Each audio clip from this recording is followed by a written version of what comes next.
Eu nunca fui muito de guardar coisas antigas.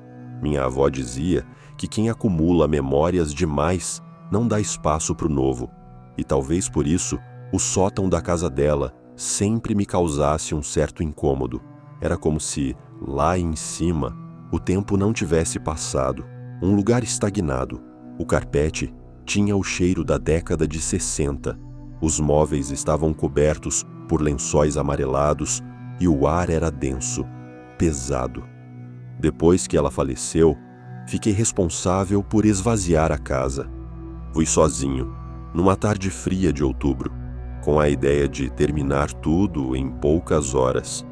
O resto da família estava mais interessada nos papéis, na herança formal. Ninguém queria lidar com a poeira das lembranças. Foi no fundo do sótão, atrás de um velho baú de madeira, que encontrei a boneca. Ela estava sentada numa pequena cadeira de balanço, como se esperasse por alguém. Era uma boneca de pano, com olhos de botão preto e um sorriso costurado em linha vermelha. Usava um vestidinho florido, desbotado pelo tempo. Tinha algo de inquietante nela, e eu não saberia explicar por quê. Talvez fosse o modo como sua cabeça pendia levemente para o lado, como se me observasse de canto de olho. Peguei com cuidado. Era mais pesada do que eu imaginava. Quando apertei seu peito, um som abafado saiu. Oi, você voltou para brincar comigo? Arregalei os olhos. O mecanismo de voz ainda funcionava, e por alguma razão, aquilo me deu um arrepio. Não pelo som em si, mas pela forma como a frase foi dita. Soava pessoal, direcionada, como se ela soubesse quem eu era. Levei a boneca comigo. Achei que, no mínimo, seria um bom item para guardar de recordação. Mesmo com o incômodo, não tive coragem de jogá-la fora. Essa foi minha primeira falha. Eu deveria ter deixado aquela coisa ali, esquecida, entre as sombras do sótão da minha avó. Nos primeiros dias, a boneca ficou sobre uma prateleira no meu escritório, entre livros e papéis. De vez em quando, eu ouvia seu mecanismo ativando sozinho, provavelmente por causa de algum defeito antigo. Quer brincar de novo? Eu me lembro de você. Por que você tá me ignorando? As frases sempre saíam com a mesma voz, mas por mais que eu tentasse ignorar, algo me incomodava profundamente. A boneca parecia reagir a mim. Uma vez, eu estava lendo um livro sobre a história da minha família, um velho diário que minha avó guardava, quando a boneca soltou. Você achou o caderno dela, né? Eu congelei. Aquilo não estava certo. Naquela noite, tive um sonho estranho. Estava no sótão da casa da minha avó novamente. A boneca estava lá, na cadeira de balanço, e falava sem mover a boca. Você ainda não sabe o que ela fez, mas vai descobrir. Acordei suando, com a sensação de que alguém havia sussurrado no meu ouvido. No dia seguinte, decidi tirar as pilhas da boneca, só para garantir que mais nada saísse dela. Mas ela continuou falando, sem pilhas. Comecei a anotar as frases que a boneca dizia. Queria entender se havia algum padrão, ou se era apenas uma sequência maldita de coincidências. Mas o que aconteceu a seguir passou de coincidência para paranoia. Ela começou a imitar vozes reais. Primeiro foi a da minha avó. Menino, larga isso, essas coisas não são para você.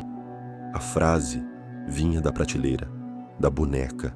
Era a exata voz da minha avó, o mesmo tom, a mesma cadência. No dia seguinte, foi a voz da minha mãe. Depois, a de um primo falecido. Ela falava nomes, datas, lugares que ninguém mais saberia, códigos que estavam nos diários da minha avó, histórias escondidas. Aos poucos, a boneca começou a revelar coisas que me deixaram abalado. Ela fez um acordo. O preço foi pago. Você é o último da linhagem. Comecei a pensar que eu estava enlouquecendo, mas havia algo mais ali, algo real, e eu precisava entender o que era. Revirei os diários da minha avó com mais atenção. Entre receitas, contos e lembranças, encontrei uma parte costurada à mão, escondida no fundo de um caderno de capa dura. Lá havia algo diferente, escritos em outra caligrafia. Uma letra dura, quase agressiva, como se alguém tivesse escrito com raiva ou medo. Falas desconexas, símbolos estranhos, instruções ritualísticas, mas um trecho me chamou a atenção. Ela me disse que poderia continuar comigo, que nunca me deixaria só. Disse que a alma pode ser costurada como pano, que o corpo é só uma casca, a boneca é o recipiente. Minha avó não era só uma senhora excêntrica. Ela acreditava de verdade que podia transferir sua essência para dentro de um objeto. E talvez tenha conseguido. A casa ficou cada vez mais pesada. Eu sonhava com ela toda noite. A boneca aparecia sentada ao meu lado, no sofá ou em pé no corredor, sempre olhando, sempre sorrindo, e as vozes não paravam. Certa madrugada, ouvi a mim mesmo. A boneca falou com a minha voz. Ela repetia frases que eu disse em voz alta no dia anterior, como se estivesse aprendendo. Isso não é real. Eu só quero dormir. Para com isso. Era minha entonação, minha raiva, meu cansaço. Fui até o escritório, pronto para queimar aquela maldita coisa. Mas quando abri a porta, ela estava de pé. Sim, de pé. A boneca, sem mecanismo, sem articulações, sem lógica alguma, estava em pé sobre a mesa. Seus olhos de botão pareciam brilhar. Agora eu sei como ser você. Foi a última frase que ouvi antes de apagar. Acordei no chão. A casa estava diferente, mais escura. Os móveis tinham um tom envelhecido, como se eu tivesse voltado no tempo. Mas o relógio marcava a mesma hora de sempre. Os ponteiros, no entanto, giravam ao contrário. Procurei a boneca. Ela não estava mais lá. Olhei para o espelho da sala e travei. Era ela. O reflexo era a boneca. Minha voz vinha do nada, mas minha imagem era aquela criatura de pano, com olhos de botão e sorriso vermelho. E então entendi. Ela me substituiu.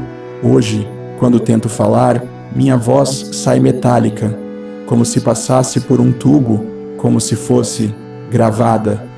Oi, você voltou para brincar comigo? Agora sou eu quem repete essas palavras. Sou eu quem observa da prateleira. Sou eu quem espera que alguém venha me encontrar. A boneca. Agora sou eu. E tudo o que posso fazer é sussurrar, sussurrar, esperar.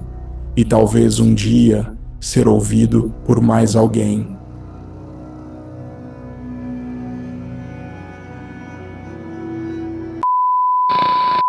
Agradeço profundamente por terem dedicado seu tempo a ouvir essa história extraordinária e, ao mesmo tempo, perturbadora. Se você gostou do relato e quer mais conteúdo desse tipo, por favor, deixe seu like, compartilhe com amigos que também apreciam uma boa história de terror e inscreva-se no canal para não perder futuras narrativas. E para os corajosos que chegaram até o final, lembre-se de sempre manter seus olhos abertos para o desconhecido. Às vezes, a verdade está além do que podemos perceber. Se você já teve alguma experiência paranormal ou história assustadora, compartilhe nos comentários. Adoraria ouvir suas experiências e talvez até mesmo transformá-las em futuros vídeos. E até a próxima noite sombria, nossos corajosos inscritos. Que os seus sonhos sejam livres de sombras. Ou talvez não.